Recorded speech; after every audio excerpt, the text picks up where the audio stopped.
Hey folks, Dave Cross here with a suggestion on a way to back up your presets, actions, and keyboard shortcuts.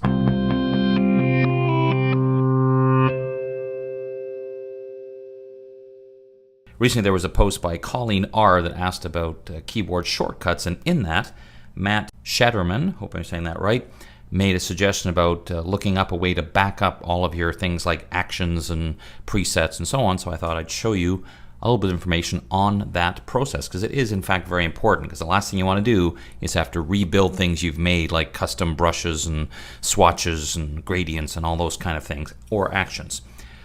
So with the exception of actions and keyboard shortcuts, most things that you want to back up reside here in the preset manager. The preset manager is actually used for a couple of very important things. One is the contents of a lot of the panels.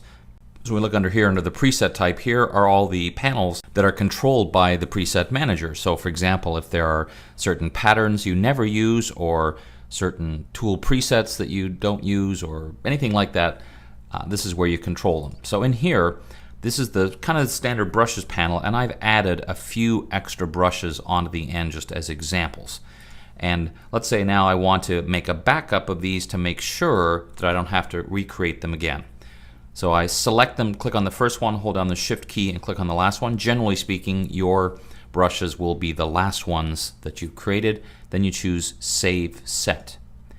Now it's going to prompt you to save it into the brushes folder inside the Photoshop presets folder, which is actually kind of cool, because if you do this, then from then on, your brushes will actually appear under the menu, and I'll show you that in a second.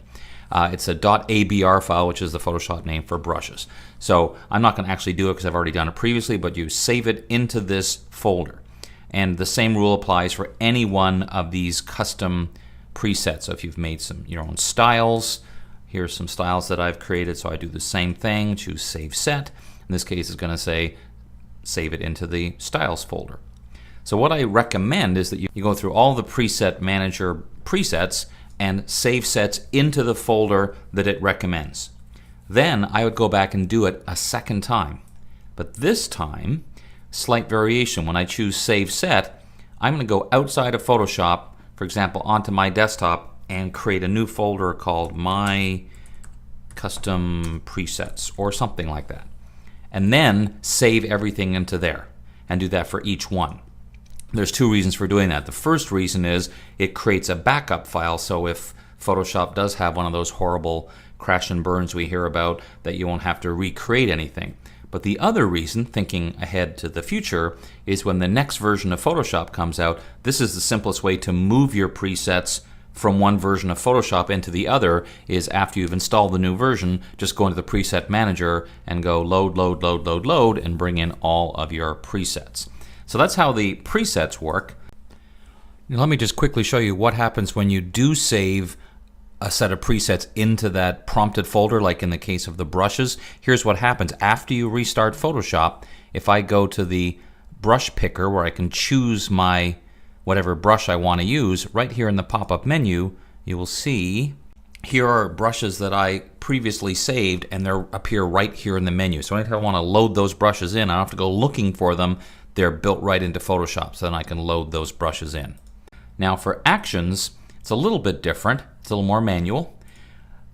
Generally speaking, we put actions inside of sets, as Adobe calls them, which in plain English would be, folder.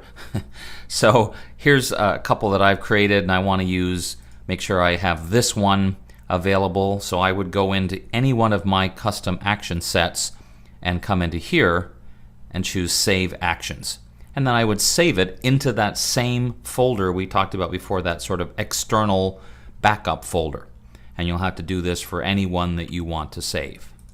Finally, if you have done any keyboard shortcut editing, generally it will come up here and say it's been modified. So if you've changed any of the keyboard shortcuts, which is very easy to do, and this also applies, by the way, to menus, because you can also go into the menus and decide if there are certain things you don't want. For example, in case you haven't seen this before, under the filter menu, I only do 2 styles of sharpening. So for me, having all these other options just doesn't make any sense. So I would go through and hide all of those, and from now on, when I look under the filter menu, you'll see I only have those two sharpening methods. So anything you've done like that, you want to back that up. So once again, I go to keyboard shortcuts first. I'd also go to menus, and you'll see it says Photoshop defaults brackets modified. Then I just have to come here to this little symbol. It says save this keyboard shortcuts as, and once again, same thing. It's going to prompt you to save it into the Photoshop folder, which is fine. You can do that, but I would always be thinking about, in addition, saving it in that external folder we talked about. And the same thing if you had any custom menus, you can do the same thing. So there you go, just a quick little tip as to a quick way to create a backup of those important custom things you created, like presets, actions, and keyboard shortcuts. I'm Dave Cross. Thanks for watching.